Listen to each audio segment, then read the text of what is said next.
어머니가 계셔서 정말 좋아요. 은혜가 좀 심한 것 같긴 해. 조밭 퍼진 집구석에 오면 숨이 턱 막힐 것 같아. 아, 왜 이렇게 이상한 냄새가 나? 아, 엄마, 대체 왜 그래? 왜 그러냐고?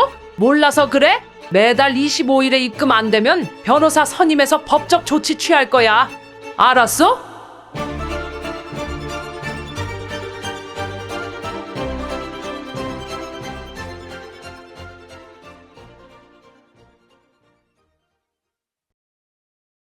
좋아요, 구독, 알림 설정은 드라마 제작에 많은 도움이 됩니다. 시청 후 의견을 댓글로 달아주세요. 안녕하세요. 저는 충북 충주에 사는 70세 정계자입니다. 몇 년 전만 해도 저는 이해되지 않는 상황을 이해하고 넘어가려 애썼습니다. 세상 모든 사람들이 제 생각과 같지 않으니까요. 특히 10달 뱃속에 품은 자식도 속을 모르는 마당에 상대방을 내 마음대로 한다는 건 있을 수 없는 일이라고 생각했습니다. 그런데 그건 제 생각뿐이었네요. 자식은 부모를 보고 자란다는데 꼭 그렇지도 않은 것 같습니다. 어떻게 내 뱃속에서 이런 자식이 나왔는지 커가는 과정은 즐거웠지만 이젠 두 번 다시 보고 싶지 않네요. 그렇다고 이 얘기를 친구들이나 동네 사람들에게 하긴 창피하다고 생각했습니다. 하지만 남편도 먼저 하늘나라로 떠나고 답답한 이 속내를 꺼낼 곳이 없어 이렇게 사연을 보내봅니다. 서툰 글이라 앞뒤 말이 안 맞고 어수선하겠지만 예쁘게 잘 꾸며주실 거라 믿고 제 이야기를 써내려 가겠습니다. 엄마, 진짜 전세 자금만 해줄 거야? 은행에 돈 넣어두면 뭐해? 은행이자 별거 아니라니까? 집을 사야 요즘엔 돈이야. 내가 부동산 투기를 한다는 게 아니고 은행이자는 매달 똑같은데 집값은 아니잖아. 한 번에 몇 억씩 뛰는데 왜 바보같이 은행에 돈을 넣어도. 그래요, 어머니. 꼭 저희 안 주셔도 돼요. 이 사람한테 들어보니까 적은 돈도 아니던데. 그 돈 은행에 있어봤자 10년 지나도 그대로예요. 꼭 부동산이 아니어도 여기저기 투자해보시는 건 어떠세요? 아들이 결혼하겠다며 예비 며느리를 데리고 왔습니다. 몇 번 오가면서 친해졌다고 생각했는지 대뜸 결혼하면 집을 해줄 거냐고 아들이 묻더군요. 예비 며느리 눈치를 보며 묻는다는 게 눈에 뻔히 보였지만 요즘 부모가 집값 해주는 게 이상한 일이 아니었기에 그러려니 했습니다. 마음 같아선 모든 걸 해주고 싶다는 생각도 했습니다. 하지만 남편이 반대했죠. 힘들게 살아봐야 돈이 귀한 줄도 알고 가족에도 강해진다는 생각이었거든요. 우리가 그렇게 컸으니 요즘 애들도 그렇게 커야 한다는 생각을 했던 거죠. 저는 남편 말도 일리가 있다고 생각했지만 애들 생각은 아니었습니다. 틈만 나면 정말 전세 자금만 해줄 거냐며 저를 달달 볶았죠.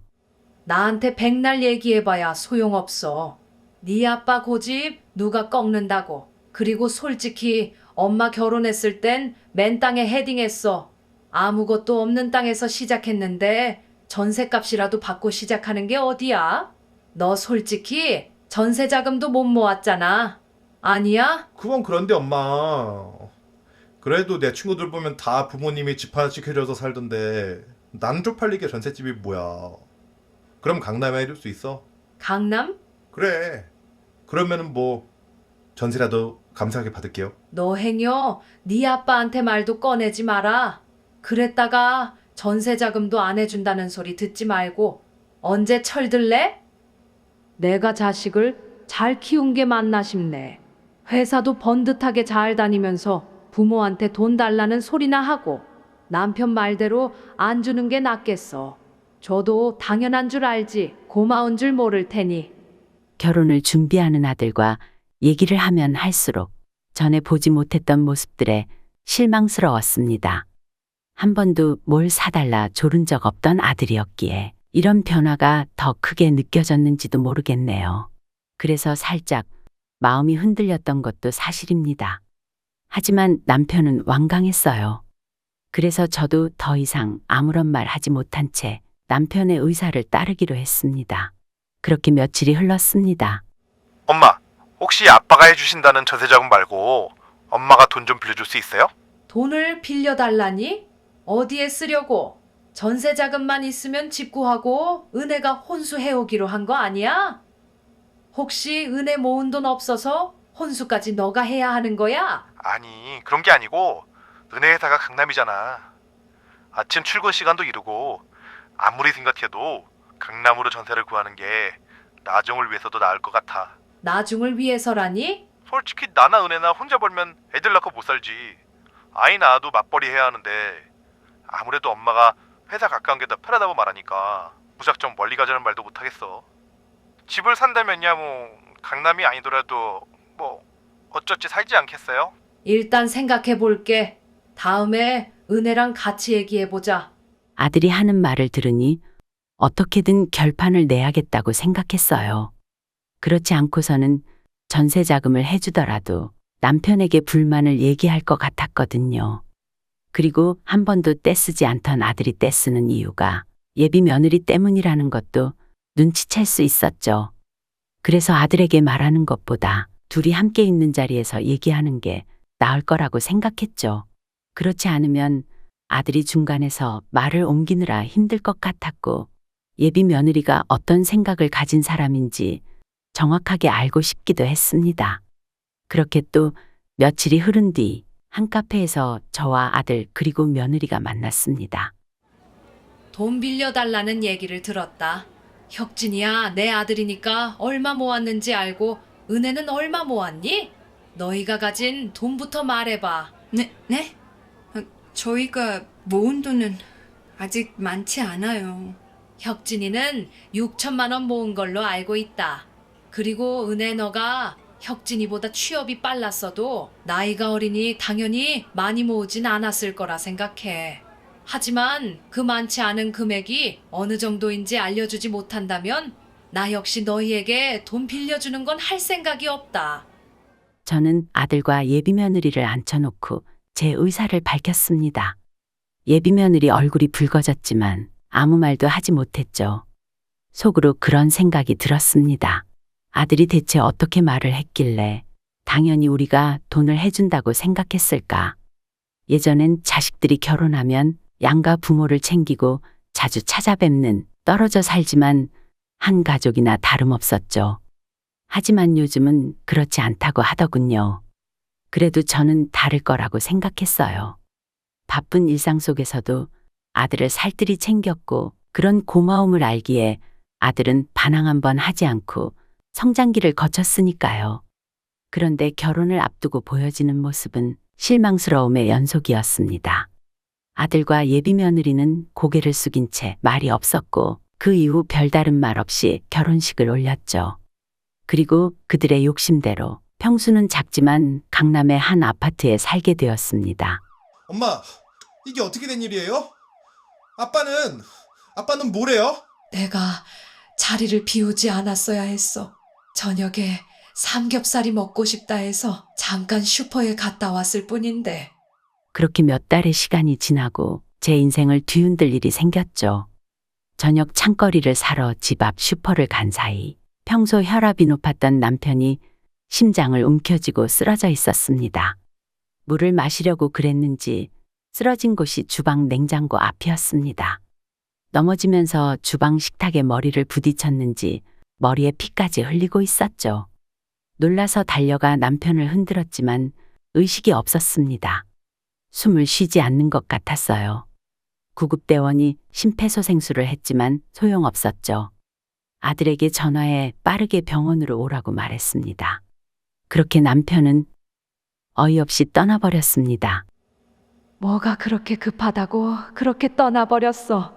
세상 고기라는 건 좋아하지도 않던 양반이 나 없을 때 가려고 삼겹살이 먹고 싶다고 그런 거야? 3일장을 지내고 집에 앉아 있으니 계속 눈물만 흘렀습니다. 불과 며칠까지만 해도 남편과 TV를 보며 아들 결혼하고 출가하니 집이 적적해졌다 그랬었는데 뭐가 적적해. 어차피 우리 둘이 살다가 혁재가 태어난 거고 다 컸으니 따로 사는 게 맞는 거지. 다시 예전으로 돌아갔다고 생각하면 적적할 것도 없어. 안 그래? 그 말이 너무나 생생하게 귓가를 맴돌았어요. 한 명이 빠진 것도 적적하다고 느꼈던 저였는데 하루아침에 남편까지 떠나보내니 집이 텅 비어 보였습니다. 한 달 넘는 시간을 그렇게 보냈던 것 같아요. 혁재가 결혼해서 떠날 땐 남편이 있어서 그랬는지 하루하루가 별다를 게 없다고 생각했거든요. 그런데 남편이 떠나니까 아니더라고요. 밥 해줄 사람이 없으니 밥도 잘 안 해먹게 되고 말동무가 없으니 하루 종일 전화벨이 울리지 않으면 말 한마디 안 하는 날도 있었습니다. 적적함이 싫어 TV만 24시간 틀어놓는 날들이었죠. 그래도 다행이네. 예전 같았으면 밤에 방송국도 퇴근했을 텐데 이젠 밤새 TV를 틀어놓을 수 있으니 사람 목소리는 들을 수 있겠어. 시간이 흐르지 않는 것 같았습니다. 해는 뜨고 지는데 저만 덩그러니 다른 곳에 남겨진 것 같았거든요. 그렇게 한 달이 더 지났을 무렵 주말 아침부터 아들과 며느리가 집으로 찾아왔습니다. 내가 이럴 줄 알았어. 엄마 하루 종일 집에만 있는 거야? 밖에 나가 산책도 좀 하고 노인정도 가고 그래야지. 이렇게 집에만 있으면 어떡해요. 아, 그래요, 어머니. 움직여야 식사도 하시고 건강도 챙기시죠. 어머, 어머니, 냉장고가 이게 뭐예요? 텅 비어 있잖아요. 식사는 하셨어요? 설마 아침도 아직 안 드신 거 아니죠? 제가 혹시 몰라 장봐 왔는데, 그러길 잘했네요. 잠깐만 기다리세요. 남편이 먼저 하늘나라로 간 이후에도 별다르게 왕래가 없던 아들 내외였어요. 그런데 웬일로 아침부터 찾아오더니 저를 걱정하기 시작했습니다. 아들은 창문을 열고 이불을 가져가 창밖에서 털기 시작했죠. 며느리는 시장을 봐왔다며 자연스럽게 주방으로 들어가 밥을 하고 반찬을 만들기 시작했습니다. 저는 천천히 아들과 며느리를 따라 시선을 옮겼어요. 무료했던 일상에 작은 변화가 신기하게 느껴졌거든요. 남편이 하늘나라로 떠나고 한 달 이상 혼자 지내다 보니 아들과 며느리의 모습이 마치 TV 속 드라마의 등장인물 같았습니다. 그들의 분주한 모습을 보며 제 가슴 한구석이 따뜻해지는 것을 느꼈어요. 어머니, 어서 오세요. 다 만들었어요. 입맛에 맞으실지 모르겠지만 그래도 잘 드셔야 해요. 어머나, 지난번 배웠을 때보다 살이 더 빠지신 것 같아요. 며느리의 말에 저는 쓴웃음을 지었습니다. 제 모습이 그렇게 달라 보였나 싶어 마음이 아팠습니다. 엄마, 이러다 큰일 나겠어. 우리가 매번 와서 챙겨줄 수도 없고. 차라리 같이 사는 건 어때, 엄마? 아들의 말에 저는 잠시 멍해졌어요. 같이 산다고? 그 말이 제 머릿속에 빙글빙글 돌았습니다. 그래요, 어머니. 마음 같아서는 주말이라도 매번 와서 챙겨드리고 싶지만 저희도 일이 있어서 약속할 수도 없고 차라리 같은 집에 살면 밥이나 반찬은 제가 사서라도 챙겨 놓을 수 있으니까 그게 나을 것 같아요. 그러더니 아들과 며느리는 같이 살자고 말하더군요. 마치 작정하고 온 것 같았어요. 잠시 집이 북적이던 게 신기하고 좋아 보여서 한참 바라보고 있다가 정신이 번쩍 들었습니다. 같이 살자고? 제 목소리가 떨리는 것을 느꼈어요. 갑작스러운 제안에 당황스러움과 동시에 기대감도 느꼈습니다. 사실 은혜가 그러더라고. 아빠도 안 계시는데 엄마 혼자 계셔도 괜찮겠냐고. 나야 당연히 모시면 좋은데 은혜 입장도 있으니까 말 못하고 있었거든. 그런데 먼저 말해주니까 엄마 생각은 어때요? 저희 부모님이 그러시더라고요. 사돈 혼자 계신데 영 마음이 안 놓으신다고요. 저희 부모님은 워낙 나이가 젊으시기도 하고 다른 형제들이랑 아직 같이 사셔서 더 어머님이 마음 쓰이나 봐요. 진짜 제 걱정을 하는 것 같았습니다.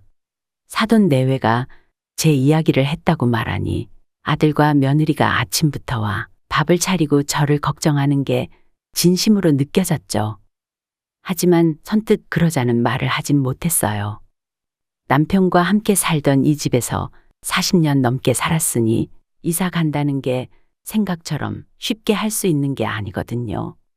내가 살았던 집도 집이지만 동네도 이미 익숙해서 더 그런 것 같았어요. 집 앞 슈퍼, 시장, 병원 등 눈을 감아도 어디에 뭐가 있는지 알 수 있는 동네를 떠나 서울 강남으로 간다니. 머릿속에 남편과의 추억들이 주마등처럼 스쳐 지나갔어요. 이 집 마루에서 아들이 첫걸음마를 떼던 날, 남편과 함께 밤새 이야기를 나누던 것을, 우리 가족의 행복했던 순간들이 모두 이 집에 깃들어 있었습니다. 글쎄, 생각해 볼게. 결국 생각해 보겠다는 말만 하고 아들 내외를 돌려보냈어요. 그리고 또 몇 달이 흘렀습니다. 정신을 차리니 병원이었죠. 엄마, 내가 전화 안 했으면 어떻게 될 뻔했어. 그러게 같이 사자니까. 그래요, 어머니. 이 사람이 전화할 때 쓰러지신 게 아니었으면 어머님 큰일 날 뻔했어요. 아직도 생각해 보실 거예요? 남편이 떠나고 잘 챙겨 먹지 않은 게 화근이었어요. 평소 혈압이 높거나 그런 건 아니었는데 젊은 나이가 아니다 보니 건강 이상이 왔을 땐 저도 제 마음처럼 어떻게 할 수가 없었죠. 아들과 며느리의 걱정 어린 잔소리를 한참이나 묵묵히 들을 수밖에 없었습니다. 그리곤 작은 목소리로 긍정적으로 생각해 보겠다는 말만 할 뿐이었죠. 퇴원해 집으로 오니 조금씩 아들 내외와 살고 싶다는 생각이 들었습니다. 쓰러지기 전보다 쓰러진 후 집안의 냉랭한 공기가 차갑게 느껴졌거든요. 그때 머리에 떠오른 건 남편이 먼저 하늘나라로 떠난 뒤 아들 내외가 집에 와 반찬을 만들고 환기를 시키던 그날의 기억이었습니다. 여보, 나 혁재네랑 살아도 괜찮을까? 당신과 평생 함께 살았던 이 집인데 떠난다는 생각 한 번도 안 했는데 이제 나 혼자 있기엔 집이 너무 큰가 봐. 나도 북적거리는 집에서 지내고 싶네. 괜찮겠지? 남편에게 말하듯 중얼거리며 저는 눈물을 훔쳤습니다. 그리고 마음을 다잡고 아들에게 전화를 걸었습니다. 그래, 너희 말대로 같이 살자. 언제 올라가면 되겠니? 아, 그래 엄마, 잘 생각했어. 엄마 지낼 방 치우려면 시간이 좀 필요해요. 그런데 우리 집이 좁아서 엄마가 답답해할 수도 있어요. 그래서 말인데 차라리 우리 강남이 아니더라도 집을 큰 평수로 넓히는 건 어때요? 어차피 엄마 우리 집으로 오면 그 집 빈집이잖아. 전세를 두더라도 돈이 생기는 거고 팔게 되면 강남에서 가까운 경기도 쪽에 땅을 사서 짓는 것도 괜찮을 것 같긴 한데. 아들의 말에 저는 잠시 말문이 막혔습니다. 이 집을 팔고 더 큰 집으로 간다고? 그 순간 머릿속에 여러 가지 생각이 스쳐 지나갔어요. 과연 이게 옳은 결정일까? 아들 내외와 살면서 행복할 수 있을까? 그리고 내 집, 내 추억을 정말 포기할 수 있을까? 이런 생각들로 마음이 복잡해졌습니다. 말문이 턱 막혔습니다. 결국 아들 내외가 같이 살자고 한 건 더 큰 집을 원하기 때문이라는 걸 알게 되었어요. 사실 알고 있었는지도 모르겠습니다. 결혼한다고 한 순간부터 저에게 말하는 건 오직 돈, 큰 집이었던 아들 내외였으니까요. 집을 파는 건 내가 쉽게 대답해 줄 수 있는 문제가 아니야. 너도 알다시피 이 집에서 네 아빠와 평생 살았어. 나에게도 시간이 필요해. 대신 생활비를 매달 주마. 그럼 되겠니? 생활비. 그래 주시면 저희가 고맙죠. 아들의 목소리에서 실망감이 묻어나는 것을 느꼈습니다. 아들의 눈빛은 여전히 큰 집을 바라고 있었죠. 하지만 저는 쉽게 결정할 수 없었어요. 이 집은 단순한 건물이 아니야. 내 아빠와의 추억이 가득한 곳인데. 아직 아들 내외와 살아본 것도 아닌데 무턱대고 큰 집으로 이사 가거나 이 집을 파는 건 아니라는 생각이 들었습니다. 대신 생활비를 주며 또 다른 형식으로 도움이 되고 싶었어요. 아무래도 맞벌이를 하는 아들 내외이기 때문에 제가 집에 있으면 챙겨줄 것도 있을 거라고 생각했고요. 이렇게 한 달이 채 되지 않아 아들 내외 집으로 이사 가게 되었습니다. 이삿짐을 정리하면서 남편과의 추억이 담긴 물건들을 하나하나 손에 쥐었다 놓았다 하는 과정이 가슴 아팠어요. 하지만 아들을 위해서라면 그렇게 생각하며 마음을 다잡았습니다. 엄마, 이 방 사용하시면 돼요. 그렇게 도착한 제 방은 생각보다 더 작았어요. 어차피 아들 집에 더부살이 하는 거 많은 짐을 가져온 것도 아닌데 반 이상을 버려야 할 정도였죠. 아들네 집은 방이 총 3개였습니다. 안방과 안방보다 조금 작은 중간방이 있었고 그리고 제가 사용할 정말 작은 방이 있었죠. 성인 3명이 누우면 꽉 찰 정도의 방 크기였습니다. 이 방보다 좀 더 큰 방은 없니? 여기서 지내기엔 너무 작은 것 같은데. 아, 다른 방은 은혜랑 내가 재택근무할 때 사용하는 사무실이라 지금 당장 비워드릴 순 없어요. 이제 재택근무보다 출근일이 늘어나고 있으니까 시간 지나면 바꿔드릴게요.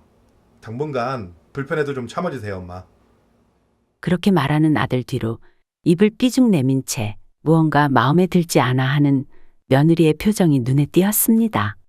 며느리의 눈빛에서 불만이 느껴졌지만 저에게 직접 뭐라고 말하는 것도 아니었어요. 전 그저 알았다는 말로 제 방에 들어갈 수밖에 없었죠. 괜찮아. 시간이 지나면 나아지겠지. 아들을 위해서라면 이 정도쯤이야. 그렇게 저의 서울살이가 시작되었어요. 하지만 제가 생각했던 북적대는 상황은 한 번도 일어나지 않았습니다. 오히려 저와 같이 살게 된 후 며느리는 항상 아침 일찍 출근하고 저녁 늦게 들어오는 일들이 훨씬 더 많아졌어요. 어머니가 계셔서 정말 좋아요. 매일 집안일 때문에 일도 제대로 못하고 칼퇴근해서 상사들 눈치 보였거든요.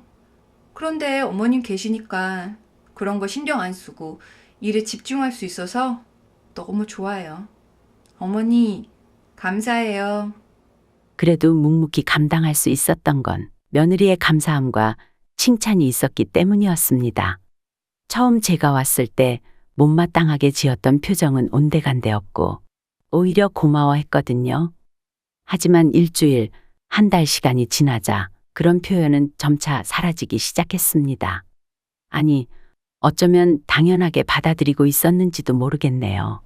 내가 여기 있는 게 당연한 걸까? 아니면 내가 너무 예민한 건가? 급기야 3달 정도 지났을 무렵 며느리는 저에게 요구하기 시작했거든요. 처음엔 사소한 것들이었어요. 빨래를 좀 더 자주 해달라거나 저녁 식사 메뉴를 바꿔달라는 등. 하지만 점점 그 요구사항은 늘어갔고 제 일상은 온통 집안일로 가득 차게 되었습니다.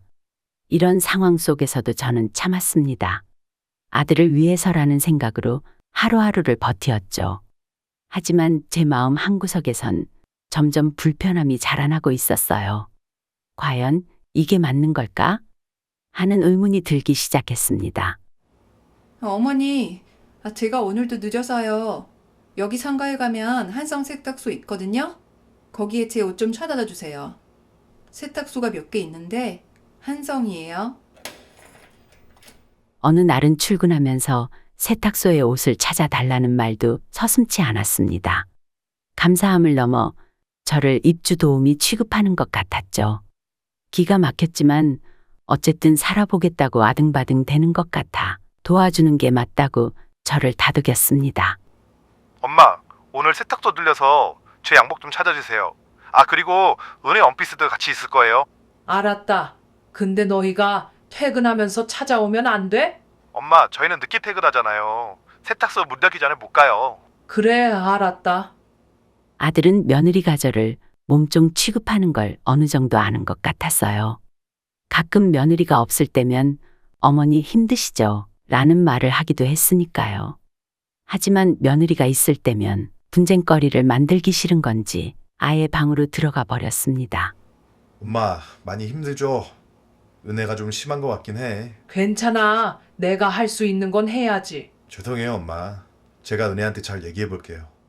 하지만 며느리가 돌아오면 아들은 마치 아무 일도 없었다는 듯이 행동했습니다.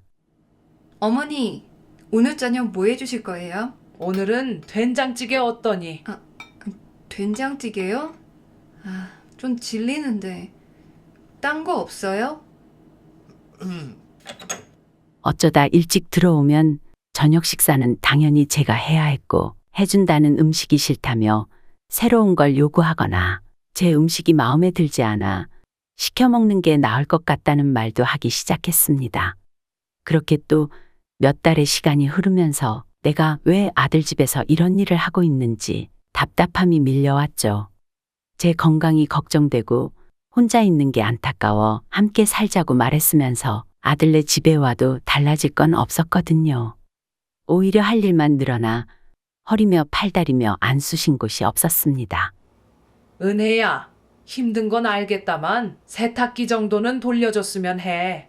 나도 늙었는지 한 해 한 해 몸이 다르네. 세탁기 돌리고 건조기 돌리면 빨래 금방 마르잖아요. 별로 힘든 것도 아닌데. 어머니는 참. 어깨가 아파서 그래. 젖은 빨래 위로 올리는 것도 한두 번이지. 어떤 날은 빨래 위로 올리다 뒤로 넘어질 뻔했어. 그럼 건조기를 아래로 내려드려요? 아니다. 혁재 씨, 사람 불러서 이거 세탁기 옆으로 건조기 설치해달라고 해. 일체형 비싸서 못 샀는데. 그러길 잘했네. 며느리는 제 이야기를 크게 귀담아 듣지 않았어요. 오히려 빨래를 널어야 하는 제가 살던 집보다 더 편리한데 괜히 트집 잡는다는 식으로 말하더군요. 서운함이 목 끝까지 올라왔지만 참았습니다. 괜히 여기서 싸워봤자 아들만 곤란하게 만들 것 같아. 고래 싸움에 새우등 터진다고 아들까지 불편하게 만들고 싶지 않아. 대신 제가 할 수 있는 말은 하나뿐이었습니다. 세탁기를 자주 돌리지 못하더라도 이해해 주렴. 어차피 저도 바빠서 잘 안 하니까 신경 안 써요. 며느리는 그렇게 말하고는 안방으로 들어가 버렸습니다. 그리고 안방에서 들리는 대화. 사람이 셋이니 빨래가 당연히 많은 거 아니야? 집에 있으면서 빨래를 밖에 널어야 하는 것도 아니고 건조기 돌리면 다 말려서 나오는데 어머니도 참. 좁아 터진 집구석에 있으면서 그 정도도 못 해주나 몰라. 아이, 그래도 엄마가 오죽하면 그랬겠어? 한 달에 한 번이라도 일찍 들어오는 신용이라도 하면 되잖아. 그게 그렇게 화낼 일이야? 누구는 안 들어오고 싶어? 맨날 밖에서 늦게까지 있는 게 얼마나 힘든 줄 알아? 좁아 터진 집구석에 오면 숨이 턱 막힐 것 같아. 어머님, 매일 씻기는 해? 아님 낮에 뭘 해드시나?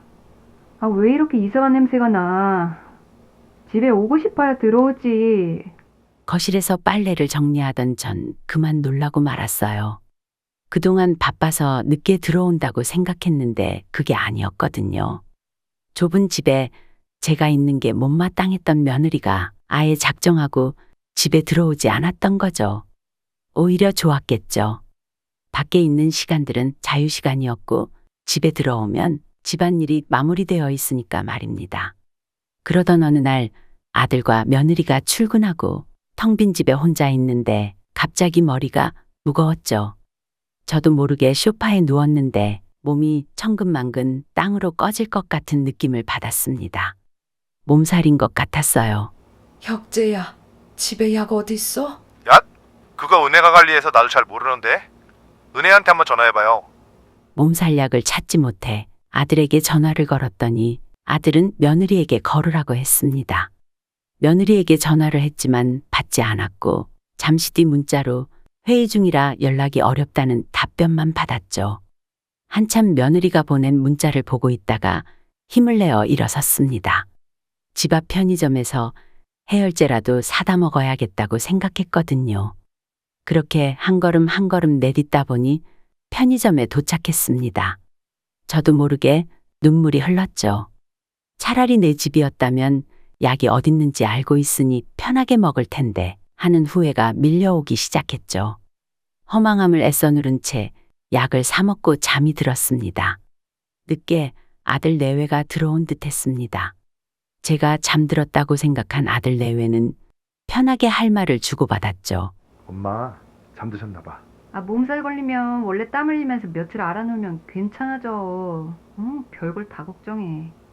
그나저나 오늘 먹었던데 맛있지 않았어? 나 또 생각나. 배만 안 불렀으면 더 먹는 건데. 맛있긴 하더라. 근데 느끼해서 내 입맛은 아니었어. 가끔 먹을 손이 있어도 매일 먹고 싶진 않아. 그 순간 저는 충격적인 진실을 알게 되었습니다. 둘은 제 걱정을 전혀 하지 않고 있었죠. 오히려 제가 아픈 틈을 타 외식을 즐기고 온 것 같았어요. 그 순간 가슴이 무너져 내렸습니다. 내가 왜 이렇게 살고 있지? 하는 생각이 머릿속을 스쳐 지나갔습니다. 자기야, 오늘도 맛있게 먹었네. 매일 외식하는 거 지겨울 줄 알았거든. 근데 요즘 나가서 먹는 게 더 맛있는 것 같아. 맞아. 예전엔 메뉴가 별로 없었으니까 그럴 수 있는데 요즘은 어딜 가도 맛집 투석이니까. 근데 어머님은 언제쯤 좀 나아지실까? 집에서 편하게 시간을 보내는 것도 아니고 매번 밖에 있다 오는 것도 슬슬 힘들어지는 것 같아. 걱정 마. 곧 엄마도 포기하고 우리 뜻대로 해주실 거야. 그때까지만 참자고. 그 말을 듣는 순간 제 가슴이 무너져 내렸습니다. 매일 야근한다며 늦게 들어왔던 건 둘이서 외식을 하고 밖에서 시간을 보내고 온 것이었죠. 당장이라도 밖으로 나가 한바탕 쏟아붓고 싶었지만 그럴 힘이 나지 않았습니다. 서러움과 아픔이 한꺼번에 몰려와 그렇게 며칠 내리 잠만 잤던 것 같아요. 눈을 감으면 아들의 어렸을 때 모습이 떠올랐습니다. 그때는 얼마나 순수하고 사랑스러웠는지. 그 아이가 이렇게 변할 줄은 꿈에도 몰랐죠. 잠에서 깨면 현실의 고통이 다시 밀려와 눈물만 흘렸습니다. 그렇게 일주일 정도 시간이 지났습니다. 그동안 아들 내외는 제게 아무런 관심도 보이지 않았어요. 제가 방에서 나오지 않아도 식사를 하지 않아도 묻지 않았죠. 그때 저는 결심했습니다. 더 이상 이대로 살 수 없다고 말이에요. 그날도 아들 내외는 늦게 들어와 제 방에 들어오지도 않은 채 저를 투명인간 취급하며 안방으로 들어갔습니다. 그리고 잘 준비를 마치고 침대에 눕는 것 같았죠. 거실에서 모든 걸 듣고 있던 전 이때다 싶어 바가지에 물을 한가득 들고 안방으로 들어갔습니다. 심장이 빠르게 뛰었어요. 손이 떨렸지만 이젠 더 이상 물러설 수 없다고 생각했습니다. 문을 열고 들어가 그 물을 아들과 며느리에게 쏟아버렸죠. 엄마, 대체 왜 그래? 이게 뭐야? 어머니, 뭐 하시는 거예요? 당황한 아들과 며느리는 소리를 치며 저에게 왜 그러냐고 말했습니다. 그들의 표정에서 놀람과 분노, 그리고 약간의 죄책감이 보이는 것 같았어요. 하지만 저는 더 이상 그들의 감정을 신경 쓰고 싶지 않았습니다. 왜 그러냐고? 몰라서 그래? 이게 같이 사는 거니? 그래? 생활비는 생활비대로 받고 집안일은 죄다 내가 하고 내가 입주 도우미야? 대체 왜 같이 살자고 했어? 목소리가 떨렸지만 저는 계속해서 말을 이어갔습니다. 저녁 식사했냐고 한번 묻기를 하니? 아프다고 하면 병원에 다녀왔냐고 걱정을 하니? 이건 남보다 못한 거 아니니? 큰 집으로 이사 갈 돈 안 줘서 그래? 집 팔아서 새 집 안 지어줘서 그러니? 그래서 니들 지금 나한테 시위하는 거야? 이거나 받아. 전 하고 싶은 말을 끝내자마자 서류 뭉텅이를 아들, 며느리에게 던졌습니다. 아들과 며느리는 물에 빠진 생쥐처럼 다 젖어서는 서류 뭉텅이가 무슨 서류인지 궁금해 하더군요. 그런 꼴이 정말 웃겼습니다. 가만히 있으면 가만히로 안다더니 대체 날 어떻게 알았길래 싶은 생각도 들었죠. 뭐냐고? 니네 전세자금 빌려줬다는 증거다. 이자까지 쳐서 매달 상환해. 그리고 내가 그동안 니네 집에서 집안일 했던 만큼 돈으로 계산해서 입금해. 나도 생활비 줬으니 내가 일한 만큼 돈 받아야겠다.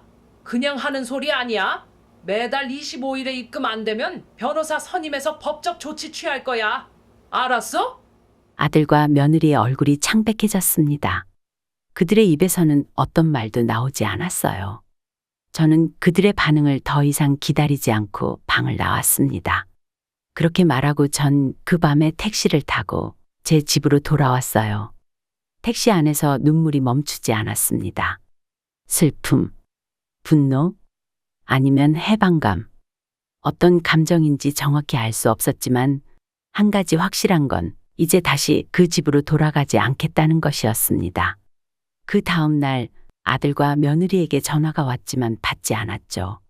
저 역시 문자로 목소리가 듣고 싶지 않으니 연락할 거 없고 돈이나 매달 보내라고 말했어요.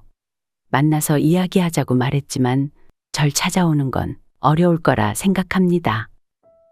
며칠 알아눕고 정신을 차리자마자 한 일이 집을 내놓는 일이었거든요. 집을 팔아 제가 죽을 때까지 살 생활비를 남기고 나머지 돈으로 작은 원룸을 얻었습니다.